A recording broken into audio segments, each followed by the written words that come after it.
Welcome to the Rise to the Challenge podcast. Joining me today, he's a retired cosmetic surgeon, former emergency physician, author, and mountain climber. It's Robert Yoho. How are you doing today, Robert?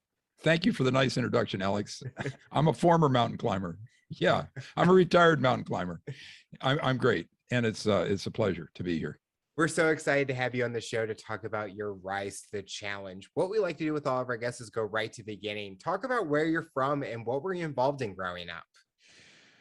Okay, well, I came from a small town in Ohio, and I mean, this is the funny genesis because I was interested in climbing from my undergraduate and even my high school on. I always dreamed of coming to the West Coast where there are better mountains and better cliffs. So that's what I did. I managed to get my postgraduate training in California, and I've been here, I don't know, for 35 years or something like that. I guess I'm grandfathered in. I mean, there are advantages and disadvantages, but it's been a great run so far. Living in the Midwest, did you like the outdoors, and that's where you kind of found that passion with climbing or the outdoors, mountain cliffs, things like that? We had some things we could. Which city are you from? I'm in St. Louis. St. Louis. Okay, so living in Cleveland area where I did my undergraduate school and my medical school, I think it's sort of similar to St. Louis. It's got some parks and stuff like that, but you really have to drive a long ways to hit any substantial climbing or wilderness areas. So that's what I was interested in. I mean, I hate to admit it. I always tell my family that was more important than them. It's not really true, of course, but.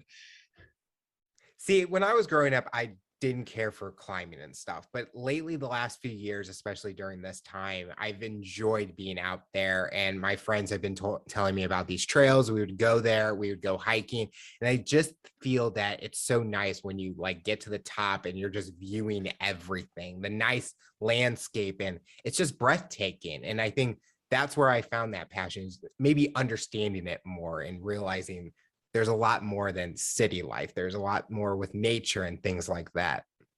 So somehow it's important, and it's visceral, and it's vital to your animal parts, to get outdoors and do stuff.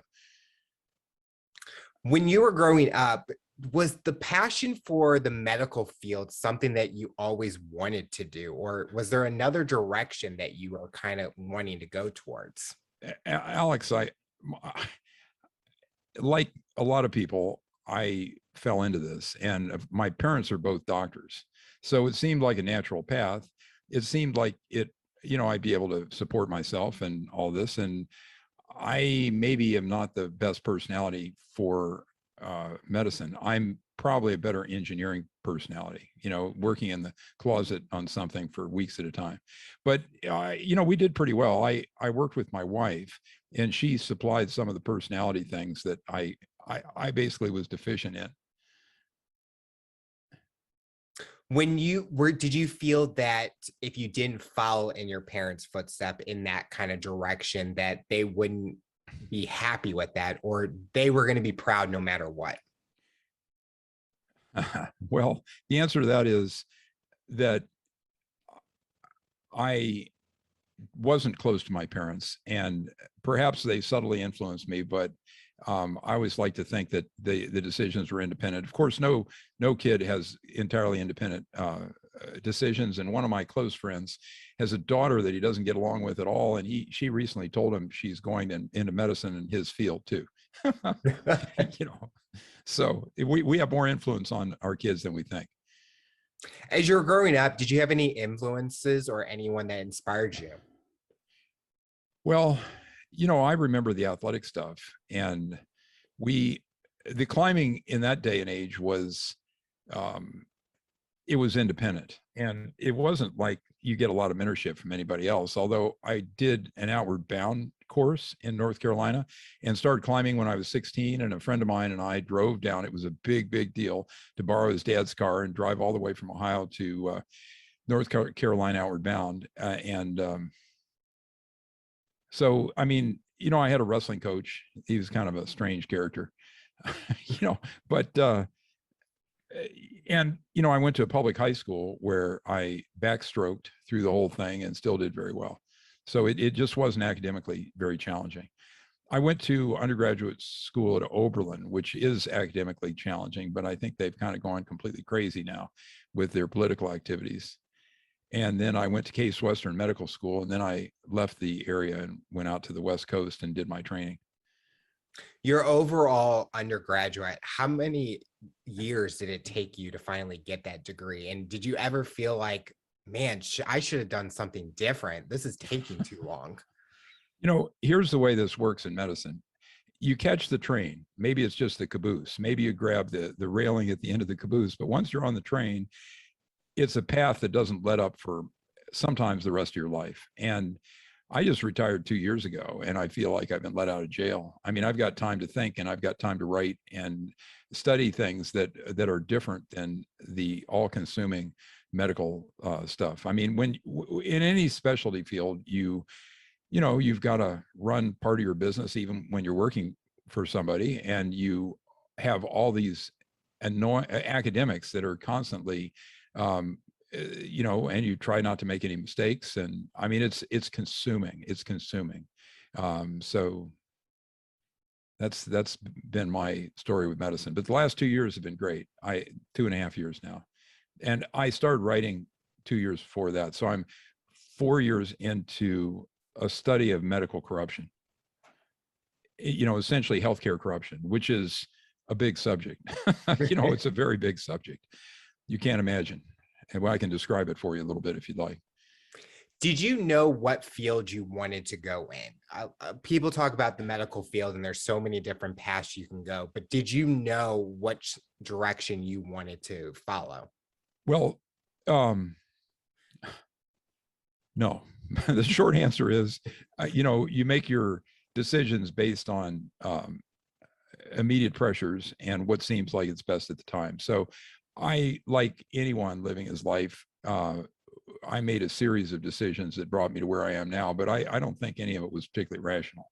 I mean, I've got a resume that's 20 pages long. I've got all this education. I've got all these, you know, all these awards and everything else.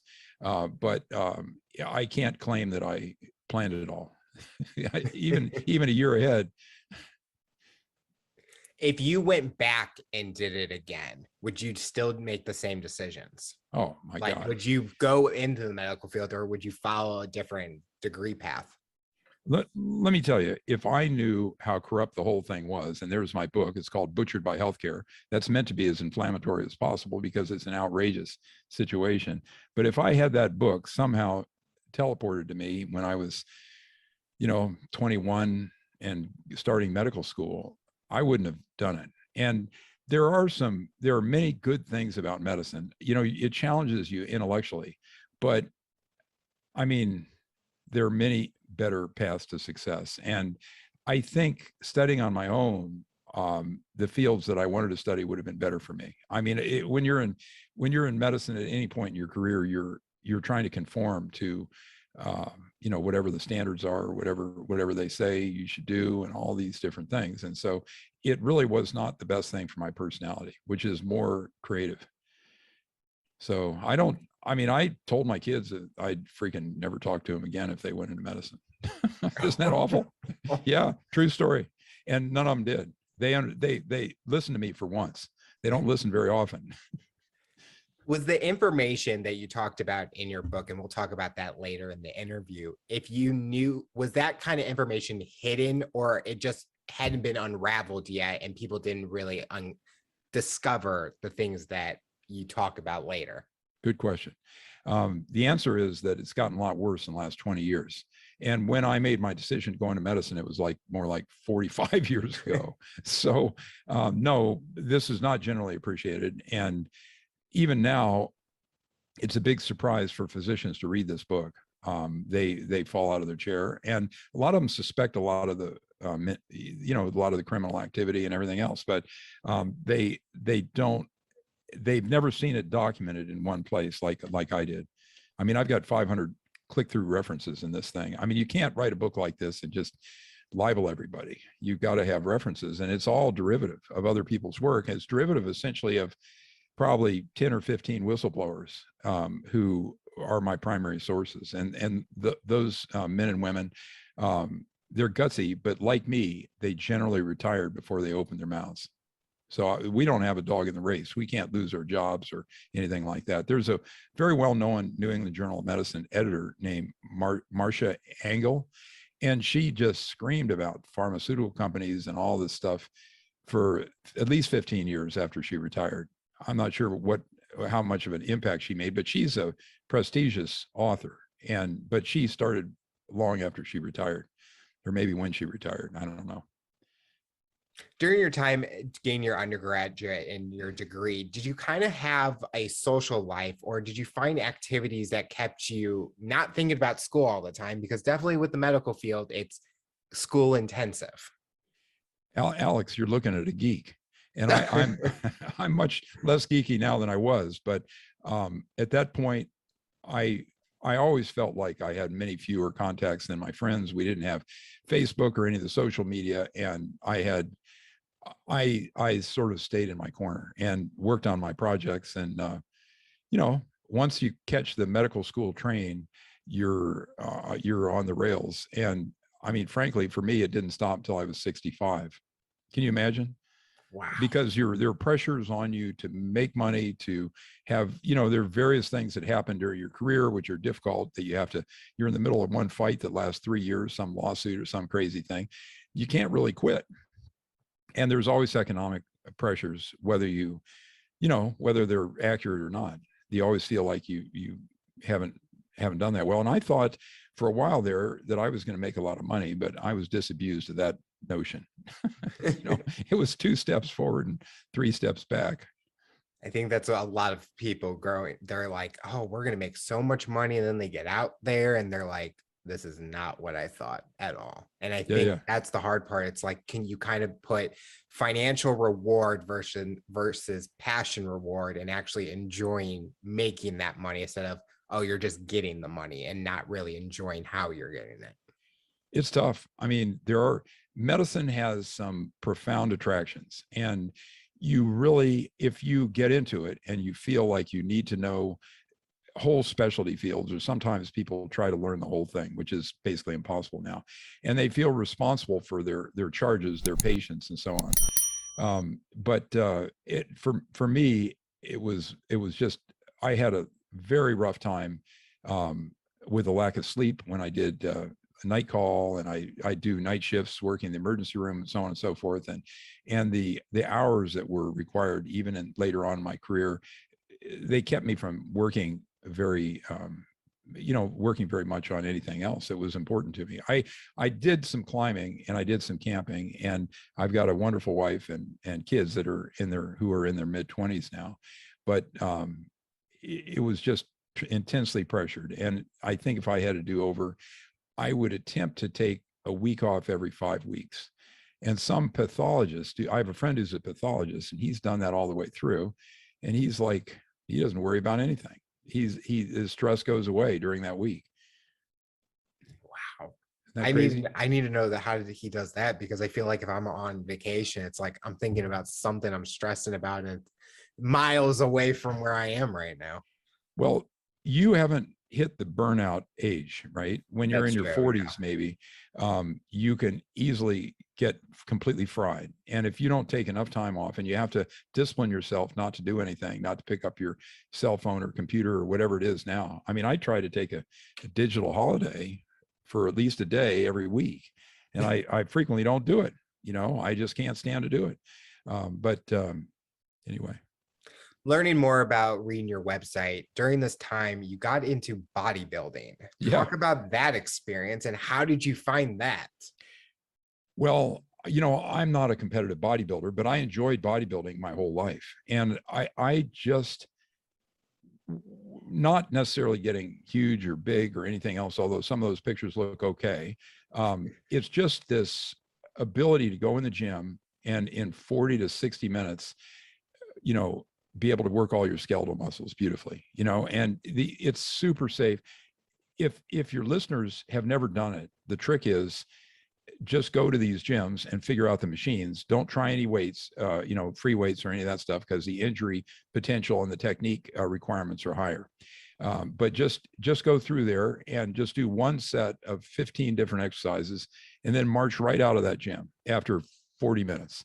And if you do that consistently 2 to 3 days a week, even for a half an hour, you'll see wonderful changes. You'll be healthier.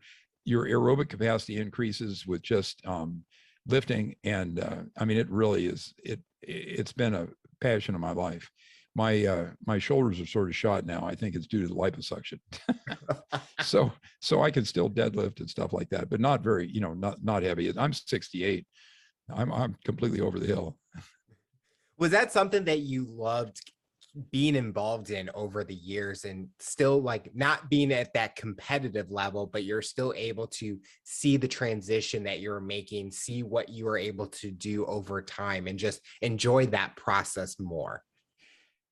It's great, Alex. I recommend, over a certain age, maybe 50, it's required. It's not optional. And if you do that, you're going to be much healthier. You won't have as much back pain. I also did at least a decade of hot yoga, Bikram yoga, Okay. which is crazy. I mean, that darn place is like a cult. And I was a card carrying cult member, and it got hotter and hotter and hotter in that room until it's just, they haul people out by their heels sometimes.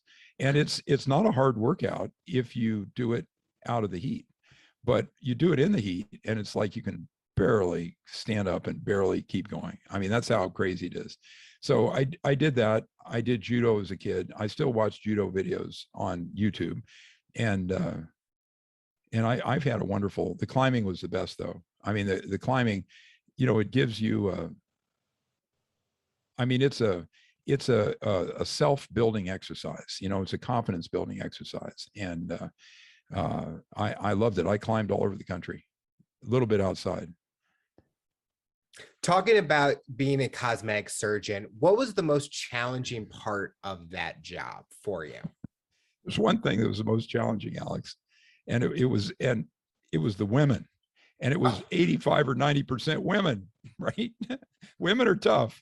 And so fortunately I had a wonderful wife to help me, and she would sniff out all the problems with the patients. But the main trick in cosmetic surgery is trying to eliminate the nut jobs up front, because there are a lot of people who will never, ever be happy with anything you do. And, oftentimes a woman has a better nose for it than a man. And being a geek, my nose for it really wasn't very good. Yeah. They would manipulate me and get me to do things that, do surgeries that had low probabilities of success or moderate probability. You want to be able to do everything you do. You want to hit a home run on, and you want to turn down the things that don't work as well. Like there's this surgery called butt implants. It doesn't work at all. I never did it. Even a blind mole. One of my medical residents says, Yoho, he says, even a blind squirrel finds a nut occasionally. Well, even I could figure out that was stupid surgery. It was just, it had a complication rate, probably 50%. Things had to be taken out or whatever, it was just, and the cosmetic result wasn't good either. So that's the trick with the cosmetic surgery, is patient selection. That's an old story to everyone in my field, but maybe it's new to you. Do you feel that there's a lot of shows nowadays that talk about plastic surgery and cosmetic surgery and things like that, that kind of maybe get people thinking like, oh, well, if they did it on TV, I think I can get that too? Or during the time when you were doing it, it was good that those TV shows weren't around, because people weren't really coming in for maybe actual reasonings or things that needed to be proceeded on. It's just gotten crazier and crazier and crazier and crazier. And the aesthetic of beauty has turned into, duck lips and breasts that are incredibly large, and a whole bunch of other stuff that isn't, for an older person's sensibility like me, it's not attractive at all. But I guess the younger ones find it enticing. And the question is what do you do for these women when they come in? Do you do something that you don't like, but they do like? And you have to be sure that they're going to like it later. So that's the hard part. You know, it really helps to deal with reasonable people, and there's a lot of people that aren't reasonable. You know, they like you say, they've seen all this stuff on TV, and yeah, it's crazy. I think it's especially with social media nowadays, people see, oh, this person looks like this. How am I going to transform myself into that? And you talked about exercise, nutrition, health, and like that. And that's usually the way that people take that route. But they kind of take those extreme measures, and that's when they get under the knife and things like that. And it shows, like, sometimes it doesn't work how they want to because of the healing process, or maybe it just wasn't the right fit for that person. So definitely talking about these shows, it's making people think a lot of times a hard chance that it's going to happen the way that it's supposed to happen. You know, you see the doctors have a conflict of interest, and you know, you make more money when you operate more, and you're tempted into surgeries that are not as high percentage satisfaction rate. And so that's, I mean, it's critical, but it's so hard to see that when maybe your schedule isn't full, or you know what I mean? So, and I'm not talking specifically about myself. Everyone has got the same problem. Was that something that you were all about, where making sure that it's right for the customer, not the financial aspect of money in your pocket? You try, but Cicero said it best, and this is part of my presentation on Butchered by Healthcare. And he said, nothing is so strongly fortified that it cannot be taken with money.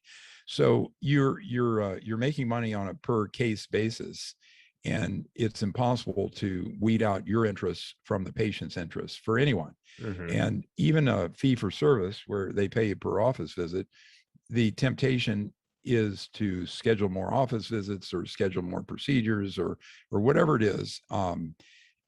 This fee for service thing has been a failure, and we spend twice what other countries do on medical care per capita, twice what Canada, England, Australia, France spend on healthcare. We spend 20% of our gross domestic product on healthcare, and they spend 10.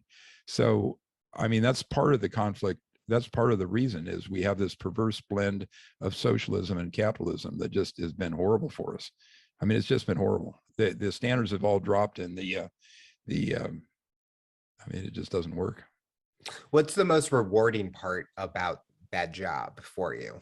The cosmetic surgery? Yes. Well, I got into bioidentical hormones early, and actually it was not even a cosmetic surgery. And I eventually wrote this book, which is Hormone Secrets, about bioidentical hormones. And here's a teaser about that book, which you're going to have trouble believing unless you look at an appendix. And that is that we could probably prevent up to 80% of Alzheimer's if all our women got on estrogen at the time of the change of life or menopause. Now, you probably have friends or family or someone that's suffered with Alzheimer's. It's the most expensive condition in America if you count the long-term care costs. So it's an unbelievable thing. But if these women would just get on estrogen, they'd be fine. And most of them would be fine. And I wanted to emphasize that point. So I hard printed at the end of the book in Appendix C, I printed 75 references to that were applicable to that. So, I mean, that's just one of the many, many, many hundreds of things that work. The reason why I got into this is the reason what brought me into the whole healthcare corruption thing was I saw all these problems with hormone care. And the problem is these drugs are not patentable. In other words, you cannot make the $1,000 a pill profit because you're going to compete with the generic manufacturers and the compounding pharmacies. So these things have been run down by a sort of a cabal between the FDA, which is entirely a creature of pharma, and the pharmaceutical companies. And now we have what's called black box warnings on progesterone, estrogen, and testosterone, claiming that they cause strokes and heart disease and all kinds of other stuff. I mean, it's the most outrageous thing. We have over 100 years experience with thyroid, 120 years, right? Pork thyroid. We have 90 years experience with testosterone and estrogen. I mean, these things are well known. We've worked out the mechanisms of action, and they have profoundly positive effects. And they should be used widely, but they're not because of all the wall of lies and prevarications from the pharmaceutical industry in order to pump up their current profit. For example, to claim the vaccine should be given to children, right? I mean, is that insane or what? When you were going through, like, learning all this information, were you planning on writing a book at that time, or were you just trying to document things so that you were learning the information could help in the future?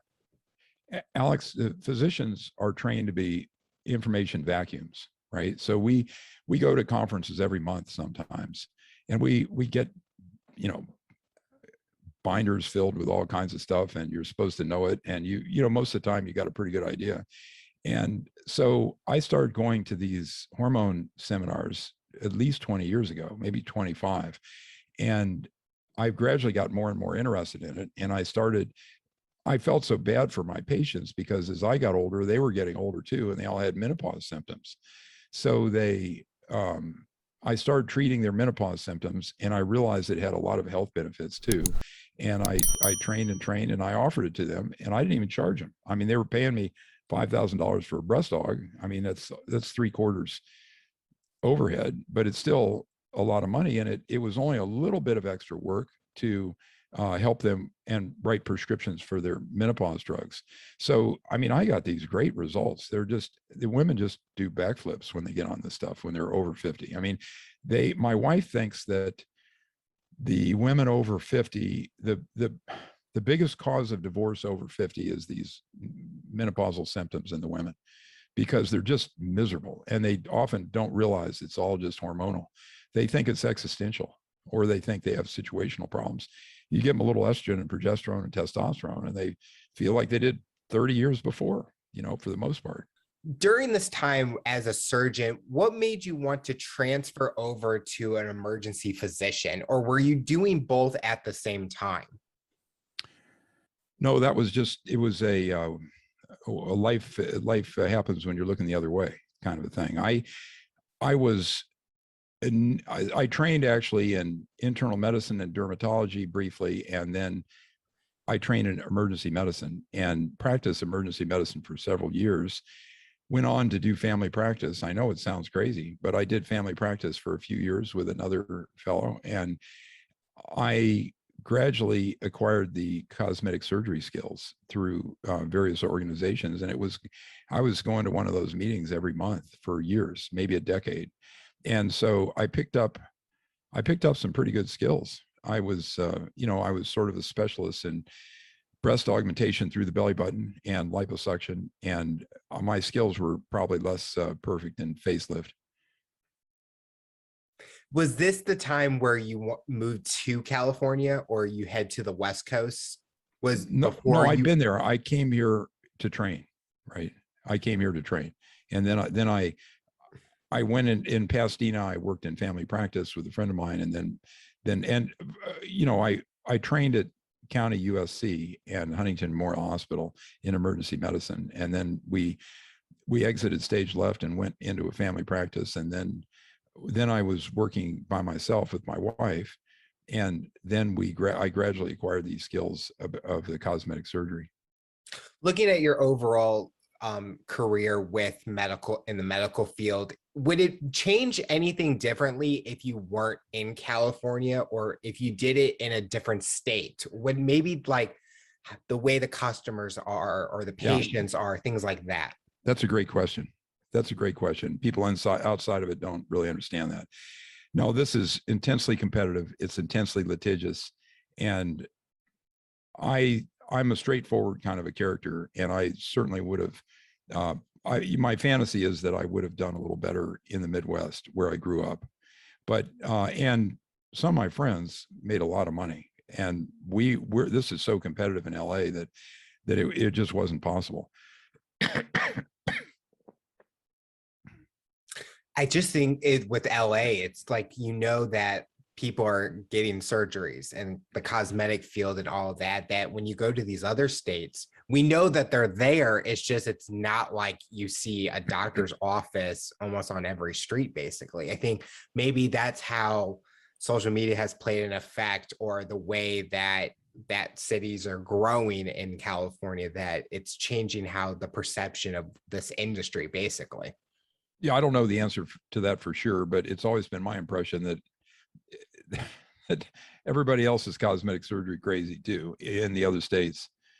And it just was a little nastier game here because of the competitors and the lawyers and everything else. It was just a little tougher.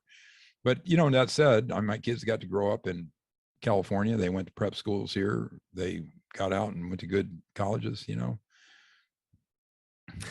When you retired, or you stopped, said, this is the end, I'm ready to move on, go on that next journey, was it a kind of relief where you're like, I can go enjoy more? Or do you still have that kind of grit feeling like, okay, maybe I still could do it still? Alex, I'm working 40 to 60 hours a week still on my authorship projects. And now I'm trying to make people understand the COVID story, the vaccine fraud, and the therapies that are being concealed. I mean, it's the most outrageous story of my medical career. So that's what I'm working on now, almost full time. Although I try to promote my books, and I've got Amazon ads with a contractor. It's not a moneymaker. I made enough money, so with Medicare and the little bit of whatever it is they give you, I don't have to work. But we don't live an extravagant lifestyle, and so that's the story. When someone's listening to this interview and you want them to kind of look into your books, what's the big message, if you summarize it all in one sentence or a few sentences, what you want them to learn from reading your book? Okay, now these things, the one took 3 years to write, and the other took a year, and it's been rewritten and so on to make it easy. But the main story about medical care in America is it's been co-opted by the corporations, and these corporations are criminals. The pharmaceutical industry, for example, has more criminal settlements than any industry in history, billions of dollars a year.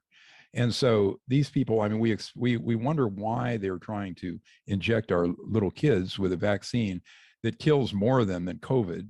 And the reason, of course, is if they manage to get it approved for kids, they'll have unlimited shelter from any legal stuff, which I didn't understand that until the day before yesterday. But it just seemed inexplicable, even with a pharmaceutical company with criminal intent. And these companies that are making these vaccines, they are clearly criminals, and it's a sad state that we've gotten to, where I can't even depend on physicians to drag us out of the mess. So I explained how the money goes around, and as kind of the basics to understand about healthcare corruption, and then what I become most interested in is this COVID catastrophe. So, do you ever worry about the things that you talk about ever getting like backlash, or the people disagreeing and kind of going against what you're viewing? Or do you feel that everyone has the right to their own views and opinions, and they all need to do the research so that they understand what's going on? Alex, do I look like a fellow who's on Twitter? No, I don't know. No, of course not. And do I look like I have a Facebook account? So you think I'm worried about a Twitter mob? No, I'm not. So you never know. You never know where you might get the backlash for things. Yeah. So I think we've reached an impasse in this country where we've got a remarkable censorship going on, and basically the amendments, the constitutional amendments, are all compromised except for the Second Amendment. I mean, it's a horrible situation. The most important one is free speech. And we just have got to exercise that no matter what the consequences are. And we have to remind ourselves that we're not living in Hong Kong yet, right? We're not living in Hong Kong. And, I'm a relatively small animal. So I don't think I'm going to get threatened anytime soon or anything like that. I just have been unable, despite my efforts, to get much attention. But if I do, I'm going to pretty much do it no matter what. If I do get attention and it's adverse, I don't care, because this stuff's more important than I am, and I'm 68. How much longer am I going to live anyway? I mean, I never thought I'd be concerned about the worldwide corruption or the problems in Australia. And if your listeners understand what's going on in Australia, I mean, that's like the beginning of understanding what's going on in the United States. I mean, it's freaking horrible. The Chinese have gotten, they're moving into Western Australia. They've got, Chinese signs in all the airports, and they're building concentration camps for the people who don't get vaccinated. And it's my belief, based on all my study, that this crazy vaccine, which was developed over such a quick, and I think it's completely fraudulent. I think it's much more dangerous than we've been led to believe, because we know that there are 17 or 18,000 recorded fatalities with this. And if we had any other vaccine, it would have been kicked out after 50 fatalities. We have experience with vaccines that had a few fatalities. So, and the underreporting makes the true fatality count possibly 50 or 100,000. We don't know. And it's hard to associate causality with somebody dropping dead 3 days later. If they drop dead right when they get the shot, then we're pretty sure. So that's where I'm at right now. I mean, I've turned myself into a freaking social justice warrior, and it's not the traditional idea of social justice.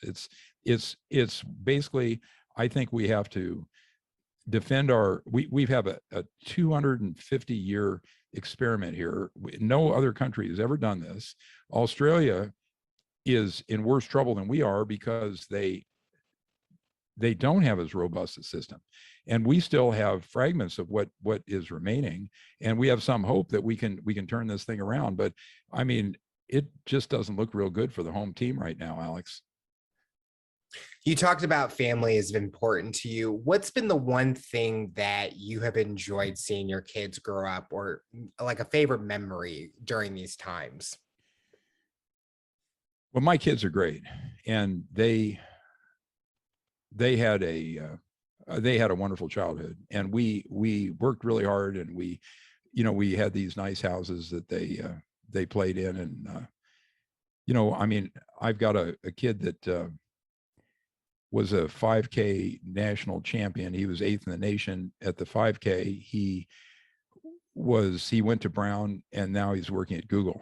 And I have another kid who she could have done as well as he did, but she's not quite as ambitious. That's the way I should put it. She's the smartest one, but she's done very well. She has another high-paying job. They're doing great. And then another kid that's like the interpersonal genius, who she's making a lot of money and doing well too. They're all in their mid-20s. They're about your age.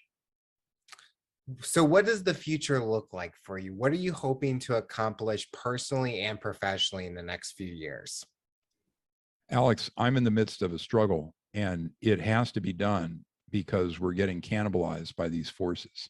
We are getting cannibalized. And if I don't do it, if someone like me, who's a mature physician, doesn't work on this problem, who's going to stand up? I mean, the people that are working, they have trouble doing it because they lose their jobs.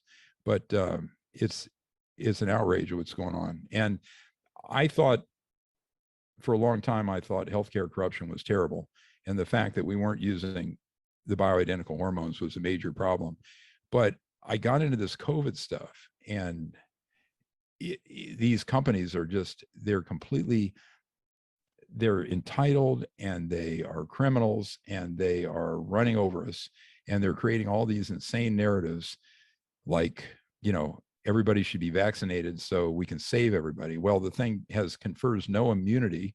It doesn't save anybody. It doesn't even prevent future cases in that individual. I mean, it's just a crazy scene. And the idea that they can fool us with this wall of propaganda. The thing that most observers don't understand, that I understand so well, is that the standard modus operandi, or a technique that pharma uses, is to turn out all kinds of fraudulent studies and news reports and all kinds of stuff. They use statistical frauds. They conceal studies that don't say. what they think, what's good for their marketing. Like, for example, the HPV vaccine was completely rejected by Japan because they found out that 50% of the studies were concealed. Well, we're not with it enough to do that. And this stuff is used in Europe and the United States. And you've had it. I know you have. So it's not that that stuff is causing a lot of fatalities. It doesn't. But it's in all likelihood useless. But we can't tell because we've never seen the data. We've never seen the real data. My general attitude towards these guys is what Nietzsche said. He said, I'm not upset that you lied to me. I'm upset that from now on, I can't believe you.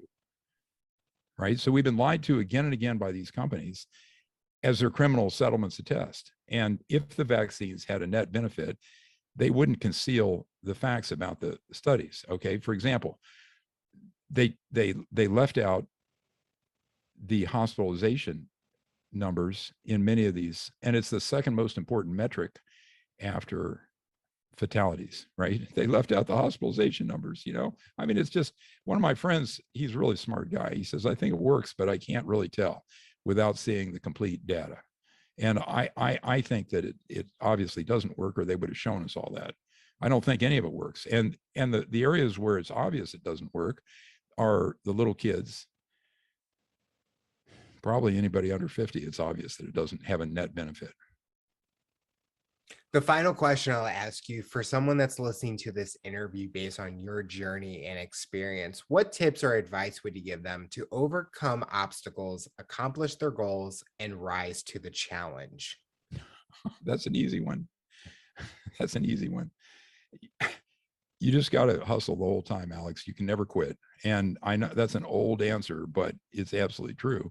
And you can't let yourself be discouraged by some crazy things that happen to you, or negative things that happen to you. You just got to pick yourself up and go for it again. And that you can't be beat as long as you don't give up. That's the story. That's a thing in a nutshell. No, you said it's an old tale, and it's like I still utilize that every single day, because hustle, never give up. It's things that we can all live by, and it makes you want to go out there and do more and accomplish more when you think of those words and you don't give up on what you want to achieve. Every morning is a new day, and Yep. you may be very discouraged at night, but when you wake up, you should get back on the horse. Take enough time off too, and that way you don't burn out. You're 25, nobody's burnt out, but in 10 or 15 years, there'll be a few that have been burnt out, and you might be one of them. So be careful. Well, Robert, I want to thank you so much for coming on the show and talking about your rise to the challenge. You're inspiring so many people, and we're excited to see what the future looks like for you. Thanks so much, Alex. I enjoyed talking to you.